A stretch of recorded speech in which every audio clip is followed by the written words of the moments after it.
Good morning everyone.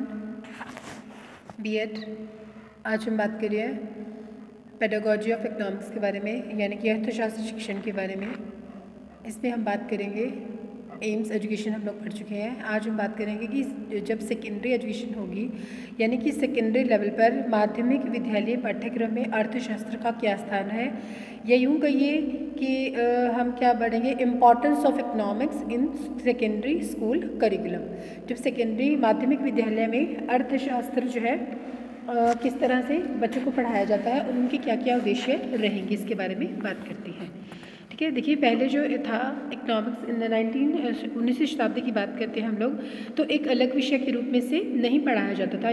इसको जो है एसएसटी का ही सब्जेक्ट माना गया था, यानी कि बीच में ही इसको पढ़ाया जाता था। लेकिन फिर धीरे धीरे क्या हुआ कि इसको एक अलग जो है विषय का नाम दिया गया, और जो है इसको अलग विषय जो है पहले यह राजनीति, अर्थशास्त्र, इतिहास, नागरिकशास्त्र के साथ ही पढ़ाया जाता था। फिर जो है उद्योग धंधों और व्यापार के विकास के पश्चात इसको जो है अलग से पढ़ाने की जो है आवश्यकता महसूस हुई और इसको एज ए डिफरेंट सब्जेक्ट इसको बना दिया गया। तो 1986 की जो पॉलिसी थी, 10+2 की जो पॉलिसी बनाई गई थी, उस दौरान जो है क्या किया गया, सामाजिक विज्ञान के अंतर्गत इसको अलग विषय के रूप में इसको स्थापित कर दिया गया, इसको अध्ययन किया गया। ठीक है, उच्चतर लेवल पर यानी कि उच्च माध्यमिक स्तर पर जो है इसको वैकल्पिक रूप में एक विषय बनाया गया और महाविद्यालय स्तर भी इसका शिक्षण शुरू कर दिया गया। अब जो है बच्चे हैं, इनका अलग अलग लेवल पर जो पढ़ाया जाता है, तो इसमें हम देखते हैं आर्थिक समस्याओं और आर्थिक सिद्धांतों का अध्ययन किया जाता है, और जो है आर्थिक सुनागरिकता और विकास के उद्देश्यों को प्राप्त करने के लिए पाठ्यक्रम की विषय वस्तु का अध्ययन करना बहुत अधिक आवश्यक हो जाता है। तो इन जो है इसमें आर्थिक समस्याओं को सुलझाने के लिए और जो है विद्यार्थियों के अपनी विवेक और विचार शक्ति का प्रयोग जो है उनको करने की समझ दी जाती है। उनको बताया जाता है कि किस तरह से आपने आर्थिक क्षेत्र में आने वाली समस्याओं का समाधान करना है। तो निष्कर्ष रूप से हम लोग क्या बोल सकते हैं कि राष्ट्र को संपन्न एवं उन्नत बनाने के लिए अर्थशास्त्र जो है विषय पाठ्यक्रम के रूप में इसे अनिवार्य स्थान दिया गया, जिससे विद्यार्थी कुशल और आर्थिक नागरिक बन सके और प्राकृतिक संसाधनों और आर्थिक क्रियाओं की उनको पूर्ण जानकारी हो और देश में वो आत्मनिर्भर बनकर और जो है व्यक्ति विकास में पूर्ण योगदान प्रदान कर सके, यानी कि नई नई चीज़ों को सीखे और नई नई चीज़ों का आने वाली आर्थिक जगत में आने वाली समस्याओं का समाधान अपनी समझ बूझ के साथ कर सकें। अब जो है इम्पॉर्टेंस क्या है इसकी, अर्थशास्त्र क्या है, धन का शास्त्र है, हम सब जानते हैं इस बारे में। तो बिना मानव जो है का जीवन इसके बिना असंभव है, धन के बिना हमारा जीवन जो है असंभव है। हमारी आवश्यकताएं जो है जीवित रहने के लिए रोटी, कपड़ा, मकान, हमारी जो बेसिक नीड्स हैं वो सारी की सारी धन से ही पूरी होती हैं। तो ये जो आवश्यकताएं हैं असीमित हैं और हमारे पास संतुलित साधन है। इन साधनों को किस तरह से बेस्ट यूटिलाइज किया जाए, इसी की स्टडी हम इकोनॉमिक्स के दौरान करते हैं। यानी कि क्या है, सीमित साधनों का उचित आवंटन करके और अधिकतम संतुष्टि प्राप्त की जाती है। इसे ही सिद्धांतों और नीतियों का उल्लेख हम अर्थशास्त्र के अंदर करते हैं।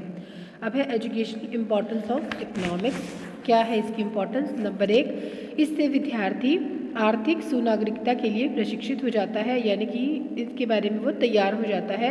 आर्थिक जीवन से संबंधित नियमों, विचारों, कानून, तथ्यों के विषय में उसे जानकारी पड़ती है और जीवन में आने वाली आर्थिक समस्याओं का समाधान कर पाता है।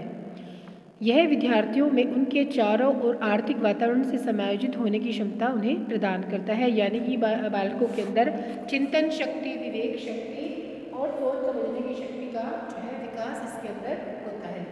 इस दौरान नई नई चीज़ें बच्चे सीखते हैं और क्या है, स्मरण शक्ति, निर्णय शक्ति और मानसिक शक्तियों का विकास जो है निरंतर होता रहता है।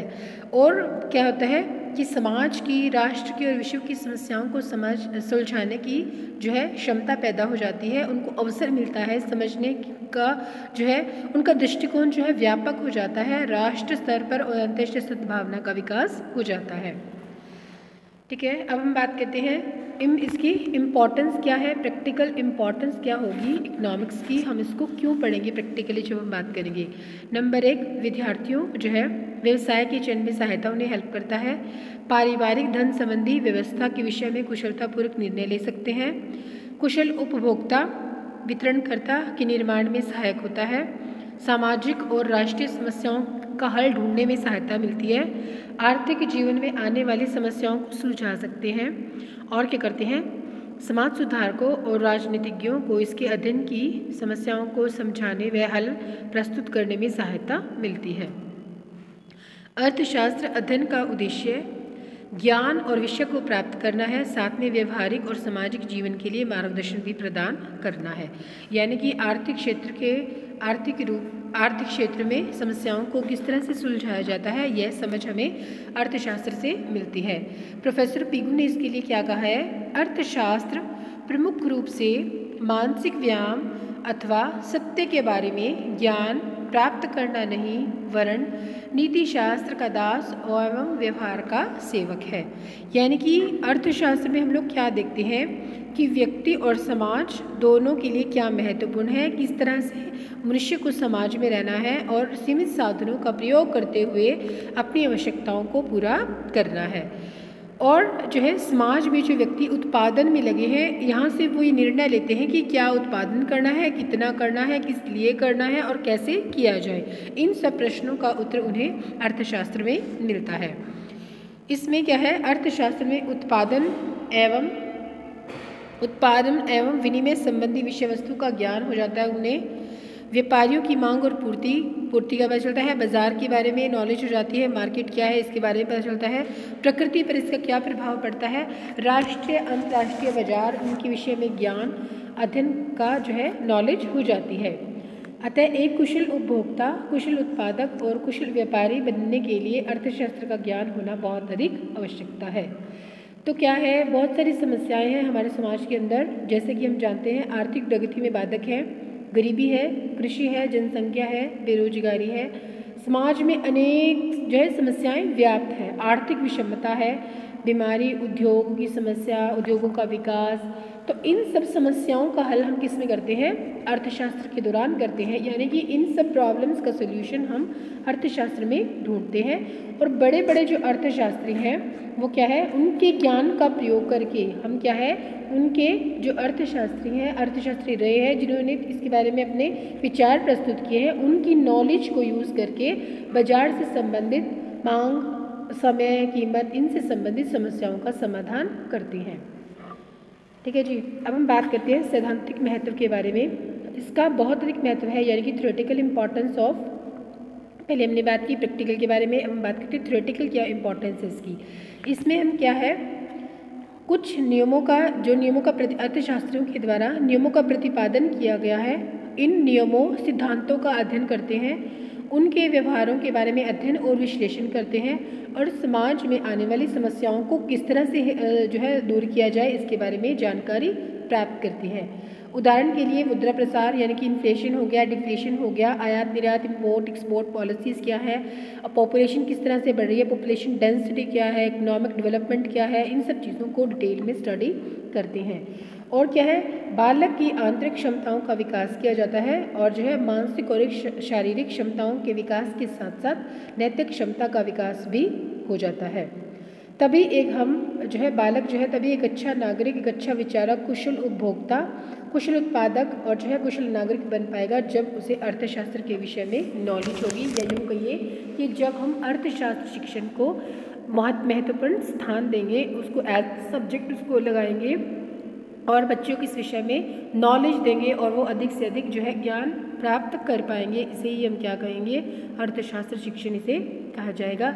इस प्रकार हम लोग ये देखते हैं कि माध्यमिक स्तर पर हमने जो है अर्थशास्त्र क्यों पढ़ना है, ताकि मार्केट से संबंधित समस्याओं का समाधान किया जा सके और देश में आने वाली जो समस्याएं हैं उनके बारे में विचार किया जा सके। ठीक है जी, ये था हमारा आज का कंसेप्ट, जिसमें हमने बात की सेकेंडरी जो है स्कूल के लिए क्या क्या ऑब्जेक्टिव्स रहेंगे, किस तरह से उनको एक करिकुलम पढ़ाना बहुत ज़्यादा ज़रूरी है।